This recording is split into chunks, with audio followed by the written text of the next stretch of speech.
Assalamualaikum warahmatullahi wabarakatuh.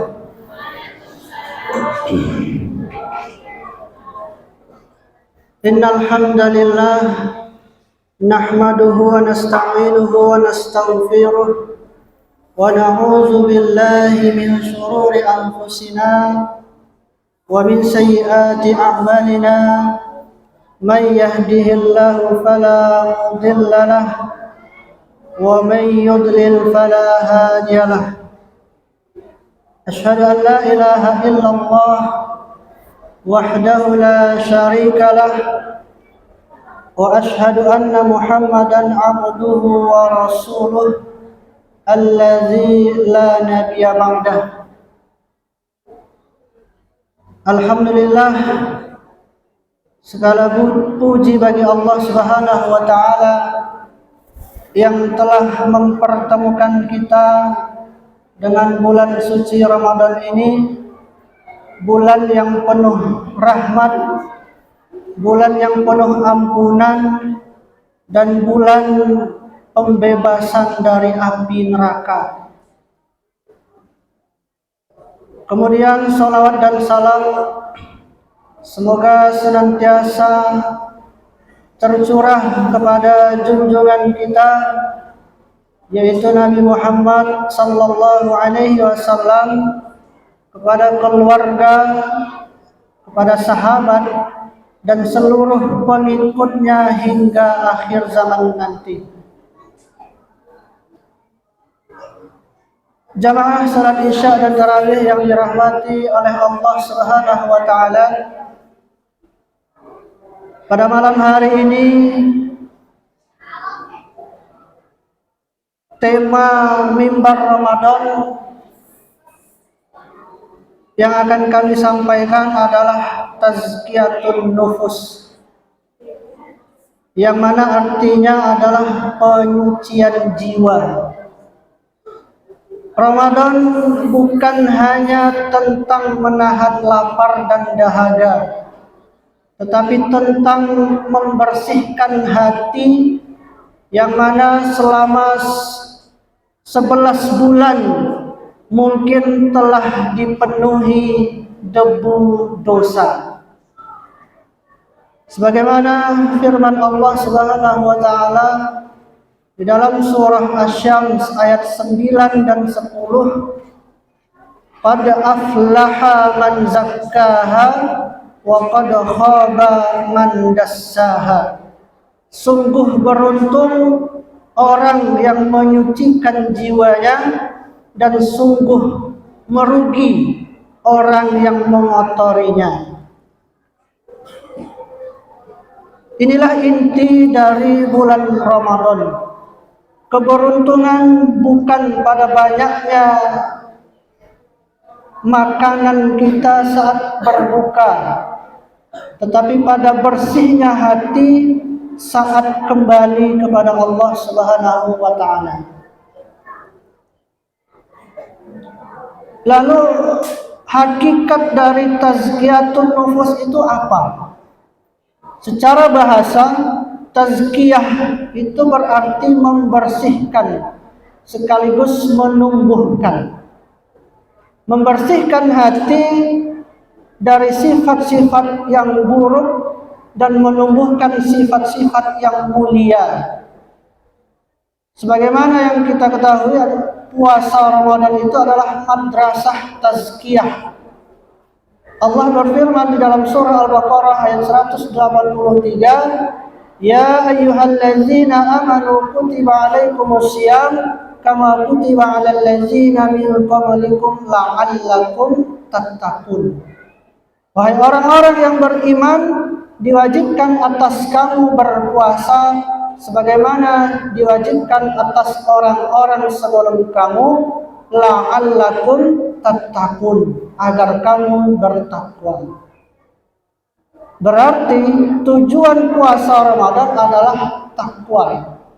Dan takwa itu tidak mungkin tumbuh dalam hati yang penuh iri, dalam hati yang penuh dengki, dalam hati yang penuh sombong, dan dalam hati yang penuh riya. Lalu timbul pertanyaan, penyakit hati yang merusak hubungan sosial itu apa saja? Jamaah yang dirahmati oleh Allah Subhanahu wa taala, hati yang sakit bukan hanya merusak diri sendiri, tetapi juga merusak hubungan antar sosial. Penyakit hati yang pertama adalah hasad, iri dengki.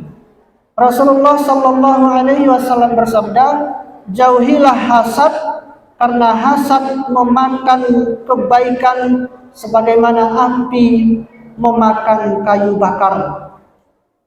Hasad itu membuat kita sulit melihat orang lain bahagia. Di mana ada tetangganya beli barang baru, hati kita menjadi panas. Ada teman kita yang naik jabatan, hati kita menjadi gerah. Ada orang lain yang dipuji, hati kita merasa tersaingi. Padahal bisa jadi yang kita iri itu juga punya ujian yang mana kita tidak bisa melihatnya. Maka dari itu Ramadan mengajarkan kita untuk berbagi, bukan untuk membandingkan. Kemudian penyakit hati yang kedua yang dapat merusak hubungan sosial adalah riya, ingin dipuji. Sebagaimana sabda Rasulullah sallallahu alaihi wasallam, yang paling aku khawatirkan atas kalian adalah syirik kecil, yaitu riya. Sekarang ini di mana-mana dapat kita temui sedekah pun kadang menunggu kamera. Tarawih ingin berada pada saf depan, tapi itu semua hanya untuk terlihat khusyuk saja. Buka puasa difoto terlebih dahulu, doa belakangan. Bukan berarti kita tidak boleh untuk berbagi kebaikan, tetapi mari kita bertanya pada diri kita masing-masing, apakah ini semua untuk Allah atau untuk sekedar like dan komentar? Ramadan mengajarkan kita untuk ikhlas. Puasa adalah ibadah rahasia, di mana orang lain tidak tahu bahwa kita itu benar-benar puasa atau tidak. Karena puasa hanya Allah lah yang tahu. Kemudian penyakit hati yang ketiga yang dapat merusak hubungan sosial yaitu ghibah, menggunjing. Rasulullah SAW menjelaskan bahwa ghibah ini adalah menyebut sesuatu tentang saudaramu yang ia tidak suka. Lucunya lagi, saat puasa kita kuat menahan lapar, menahan haus selama 14 jam. Tetapi kita tidak kuat menahan lidah atau lisan kita selama 14 menit. Kadang kita berkata, amboy gak menggosipnya, dan bocito kan fakta. Padahal kalau dia mendengar, dia pasti tidak menyukainya. Allah menggambarkan ghibah seperti memakan bangkai saudara sendiri. Sebagaimana yang disebutkan di dalam Quran surah Al-Hujurat ayat 12. Hai orang-orang yang beriman, jauhilah kebanyakan dari prasangka. Sesungguhnya sebagian dari prasangka itu adalah dosa. Dan janganlah kamu mencari-cari kesalahan orang lain, dan janganlah sebagian kamu menggunjing sebagian yang lainnya. Sukakah salah seorang di antara kamu memakan daging saudaranya yang sudah mati? Maka tentulah kamu merasa jijik kepadanya. dan bertakwalah kepada Allah, sesungguhnya Allah Maha penerima taubat lagi Maha penyayang. Ramadan adalah bulan untuk kita menjaga lisan. Jangan sampai pahala puasa kita itu habis sebelum waktu maghrib tiba. Kemudian penyakit hati yang keempat yang dapat merusak hubungan sosial kita adalah sombong, takabur. Rasulullah Shallallahu Alaihi Wasallam bersabda, tidak akan masuk surga orang yang dalam hatinya masih terdapat kesombongan walau sebesar biji sawi. Masih banyak di antara kita sombong karena jabatan, sombong karena ilmu, sombong karena harta, bahkan sombong karena ibadah. Ada yang merasa paling rajin datang ke masjid, lalu meremehkan yang jarang datang ke masjid.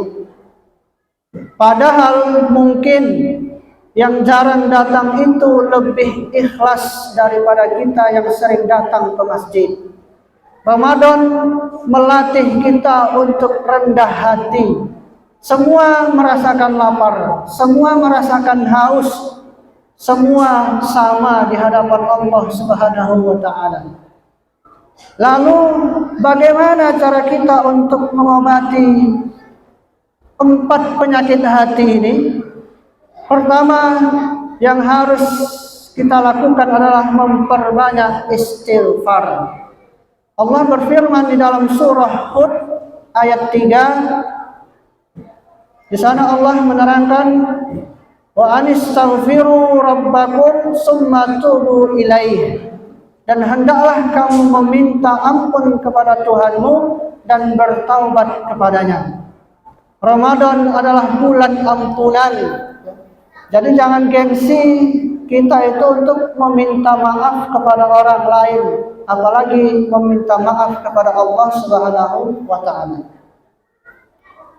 Kemudian cara yang kedua, supaya kita bisa mengobati penyakit hati tadi, memperbanyak sedekah. Sedekah dapat membersihkan hati dari cinta dunia. Kalau hati kita terasa keras, cobalah kita untuk berbagi. Kalau hati kita masih terasa sempit, cobalah untuk kita membantu orang yang lebih membutuhkan. Kemudian cara mengobati yang ketiga dari penyakit hati tadi adalah menjaga lisan, menjaga lidah kita. Di bulan Ramadan ini kita buat komitmen pribadi. Kita harus berkomitmen pada diri kita bahwasanya hari ini puasa bukan hanya untuk menahan lapar dan menahan haus, tetapi kita harus berpuasa dari menggosip, kita harus berpuasa dari marah, dan kita harus berpuasa dari sindiran tajam. Kemudian cara mengobati selanjutnya dari penyakit hati tadi adalah memperbanyak tilawah Al-Quran. Sebagaimana yang kita ketahui, Al-Quran adalah obat hati. Allah berfirman di dalam surah Yunus ayat 57 yang berbunyi, ya ayyuhan nasu qad ja'atkum mau'izatun min rabbikum wa shifaa'un lima fis suduri wa hudan wa rahmatan lil mu'minin. Hai manusia, sesungguhnya telah datang kepadamu pelajaran dari Tuhanmu dan penyembuh bagi penyakit-penyakit yang berada dalam dada, dan petunjuk serta rahmat bagi orang-orang yang beriman.